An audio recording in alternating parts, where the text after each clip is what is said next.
दीपक target GK पर आप सभी का स्वागत है। जैसे कि आपको पता ही है कि यूपी टेट 2021 के बाल विकास के क्वेश्चन, जिनमें से हमने 30 क्वेश्चन लाइन करा चुके हैं और इससे अगले क्वेश्चन हम 31 से लेकर 60 तक के क्वेश्चन हम इसमें डिस्कस करेंगे। पहला क्वेश्चन है हमारा, संवाद विधि के जनक कौन है? तो संवाद विधि के जनक हैं प्लेटो। आगमन विधि के जनक कौन है? तो आगमन विधि के जनक हैं अरस्तु। खोज विधि के जनक कौन है?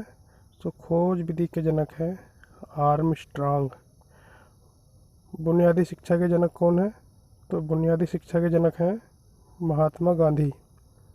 विकासात्मक संवेग सिद्धांत है किसने दिया? तो ये दिए है ब्रिजेज ने। मूर्त सक्रियात्मक अवस्था कितने वर्ष से मानी जाती है?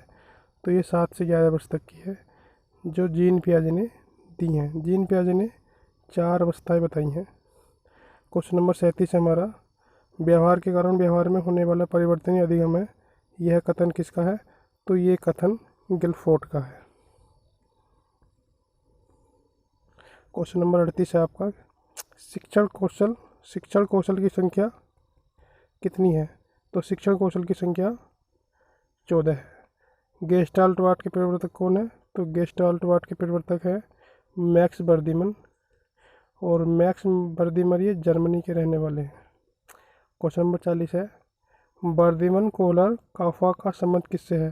तो एक गेस्टाल्ट संप्रदाय से हैं, और गेस्टाल्ट संप्रदाय आपका जर्मनी से है। मौखिक अधिगम में दोष को क्या कहते हैं? क्वेश्चन नंबर 41 है, तो यह फज्जा कहते हैं। कई बार यूपी टेट में ये पूछा जा चुका है। क्वेश्चन नंबर 48 है, बालचर प्रणाली के जनक कौन है? तो बालचर प्रणाली के जनक वेडेन फावेल माने जाते हैं। क्वेश्चन नंबर नेक्स्ट है आपका, परिवार में बालक का समाजीकरण होता है। तो ये क्वेश्चन नंबर जो आपका 43 है, ये पूछा है इन्होंने समाजीकरण की। तो ये अनुकरण से होता है। अनुकरण मतलब होता है नकल करना। क्वेश्चन नंबर 44 है, लॉर्ड मैकाले की शिक्षा का क्या उद्देश्य था? तो लॉर्ड मैकाले की शिक्षा का उद्देश्य था अंग्रेजी शिक्षा के लिए क्लर्क तैयार करना। क्वेश्चन नंबर 45 है, विकासवाद का सिद्धांत किसने दिया? तो विकासवाद का सिद्धांत लैमार्क ने दिया था।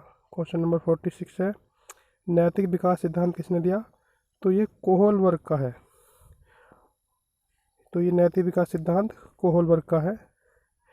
किस विधि में पहले उदाहरण प्रस्तुत किया जाता है? 47 नंबर में। तो ये है आपकी 47 में, तो ये हमारा आगमन विधि में ये प्रस्तुत किया जाता है। 48 है, लड़कियों में वयसंधि अवस्था है। तो ये लड़कियों में वयसंधि अवस्था 11 से 15 वर्ष तक मानी जाती है। 49 में लड़कों में वयसंधि अवस्था, तो ये 12 से 16 वर्ष तक मानी जाती है। वेरी इंपॉर्टेंट क्वेश्चन है दोनों ये, कई बार ये क्वेश्चन पूछे जा चुके हैं एग्जामों में। 49 में बता दिया। 50 है, रोचक सिद्धांत किसने दिया? तो ये रोचक सिद्धांत अरस्तु ने दिया, और अरस्तु का नाम कभी कभी अरिस्टोटल भी लिखा आ जाता है अंग्रेजी में, ये भी ध्यान रखें। क्वेश्चन नंबर 51, पोलियोग्रस्त बालक है। तो पोलियोग्रस्त बालक गतीय रूप से विकलांग होता है, और ये क्वेश्चन यूपी टेट में भी कई बार पूछा जा चुका है।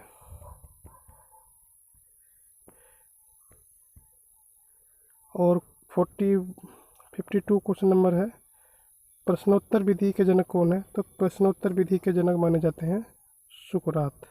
53 है, प्रश्नावली विधि का जनक कौन है? तो ये है वुडवर्थ। कभी कभी एग्जामिनर प्रश्नोत्तर और प्रश्नावली एक साथ दे देता है, जिससे कि बच्चा कन्फ्यूजन हो जाए, लेकिन आपको कन्फ्यूजन नहीं रखना है। 54 है, प्रदर्शन विधि का जनक। प्रदर्शन विधि का उद्देश्य क्या है? तो मूर्त से अमूर्त की ओर जाना ही प्रदर्शन विधि का उद्देश्य है। शरीर रचना का सिद्धांत किसने दिया था? तो ये सेल्डन ने दिया था, शरीर रचना का सिद्धांत। इसके बाद में भाट या बैटरी का प्रयोग किस लिए किया जाता है? तो भाट या बैटरी का प्रयोग बुद्धि परीक्षण के लिए किया जाता है। 57 है, ब्रेल लिपि का जनक कौन है? तो ब्रेल लिपि के नाम पर ही है लुई ब्रेल। मांग का सिद्धांत किसने दिया था? तो मांग का सिद्धांत दिया था अब्राहम मैस्लो ने, ये भी आप याद रखें। रुचि कितने प्रकार की होती है? तो रुचि 2 प्रकार की होती है।